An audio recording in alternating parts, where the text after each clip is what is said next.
Puji Tuhan, Bapak Ibu Saudara yang dikasihi oleh Tuhan Yesus Kristus, Salam. Mari kita akan merenungkan kebenaran firman Tuhan. Pada hari ini saya akan menyampaikan tentang kesadaran kekal.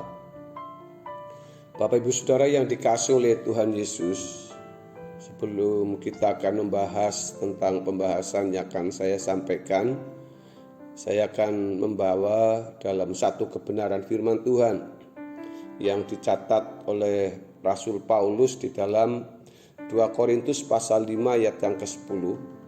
Sebab kita semua harus menghadap tahta pengadilan Kristus, supaya setiap orang memperoleh apa yang patut diterimanya, sesuai dengan yang dilakukannya dalam hidupnya ini, baik ataupun jahat.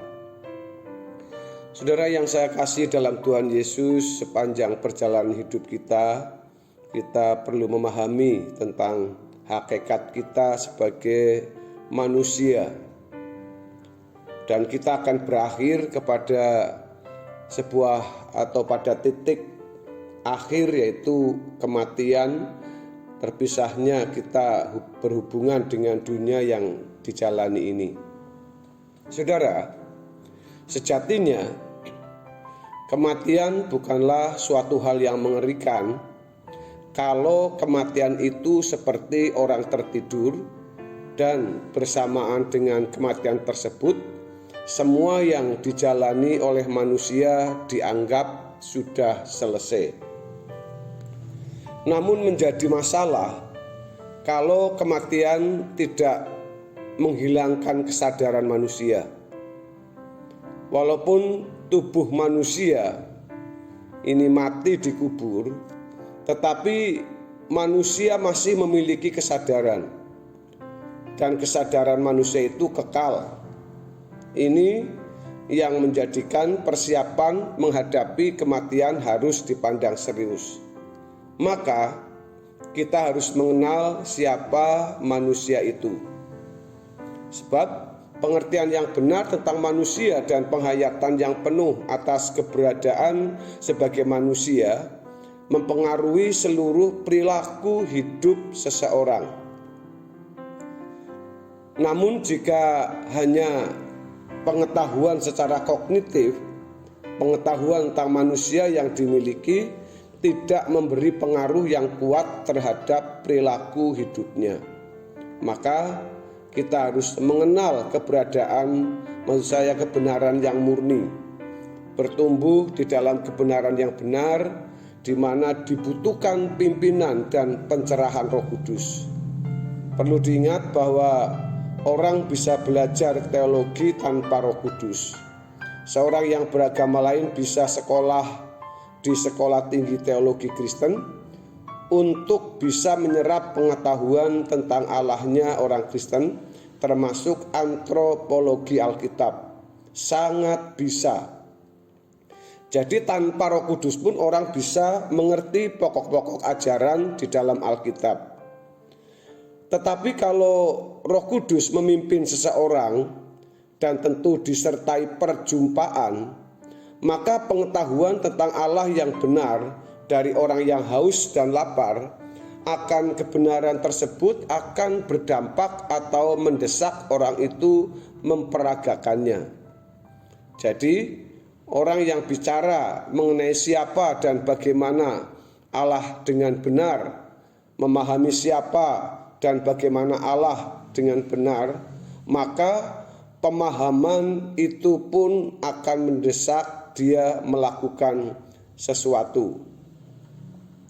Demikian pula jika kita mengenal siapa manusia itu dengan benar, hal itu akan mendesak kita melakukan sesuatu. Seseorang yang mengenal dirinya dengan benar pasti akan pertama menempatkan diri dengan benar di hadapan Tuhan. Artinya mengerti bagaimana seharusnya bersikap terhadap Tuhan, terhadap sesama, dan terhadap lingkungan kita. Kita yang mendasari hidup kita ini dengan membangun hubungan interpersonal dengan Tuhan, atau sebuah relasi interpersonal yang konkret, sebab itu akan berlanjut terus di kekekalan. Jadi jangan kita merasa sudah cukup mengerti tentang siapa diri kita. Yang kedua, ia dapat memperlakukan dirinya sendiri dan sesamanya dengan benar pula. Sebaliknya, orang yang tidak mengenal dirinya sendiri tidak dapat menghargai dirinya dengan benar pula. Hal ini sama artinya dengan tidak mengasihi dirinya sendiri. Orang yang tidak mengasihi dirinya sendiri tidak akan dapat mengasihi sesamanya secara benar, sebab landasan mengasihi sesama adalah mengasihi diri sendiri terlebih dahulu. Di dalam Matius pasal 22 ayat yang ke-39 menjelaskan, dan hukum yang kedua yang sama dengan itu ialah kasihilah sesamamu manusia seperti dirimu sendiri. Orang yang tidak mengasihi dirinya sendiri berarti tidak memanusiakan dirinya dengan benar. Yang ketiga, merupakan pijakan untuk menemukan maksud rencana Allah menciptakan manusia, yaitu untuk membinasakan pekerjaan iblis atau Lucifer. Mandat untuk menaklukkan bumi tentu bukan hanya aspek fisiknya, tetapi juga aspek metafisik.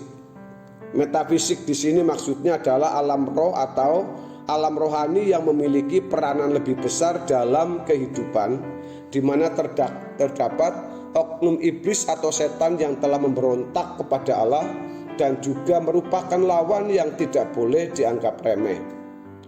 Yang keempat, menjadi landasan hubungan antara Allah dan umat, antara manusia dan sesamanya, serta dengan alam ciptaan.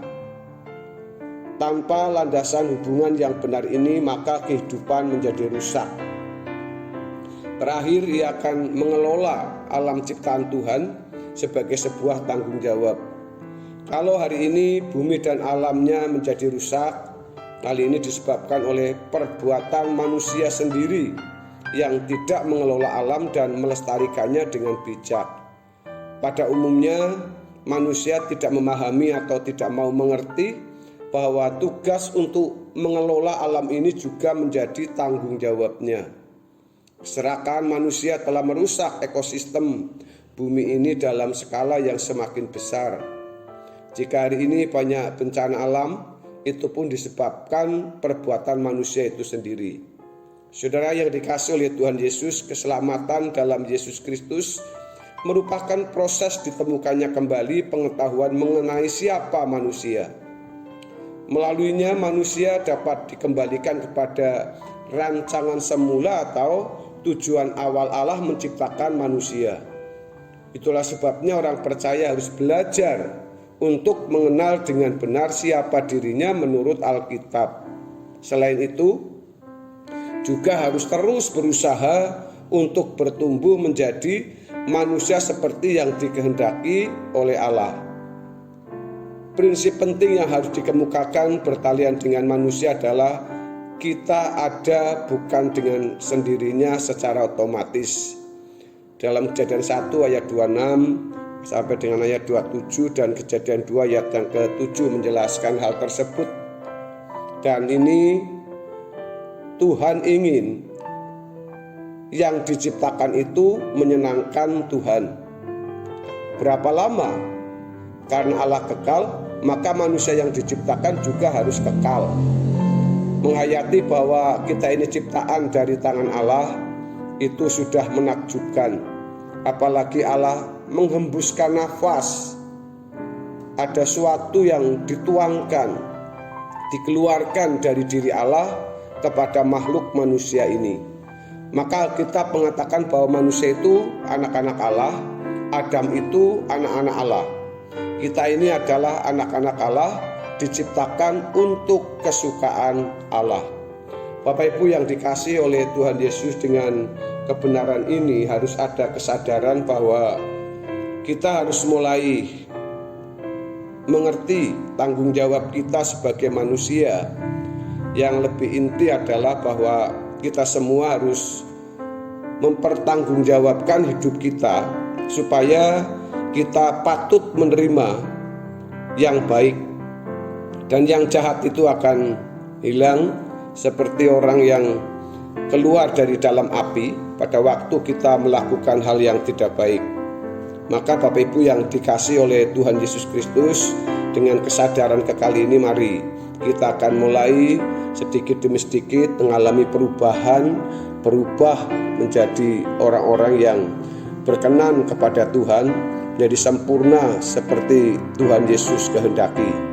Bapak Ibu, kiranya kebenaran firman Tuhan ini menggugah hati kita, memberikan semangat kepada kita untuk belajar kebenaran yang benar, yang sesuai dengan kebenaran Alkitab. Tuhan Yesus memberkati kita semua. Haleluya. Amin.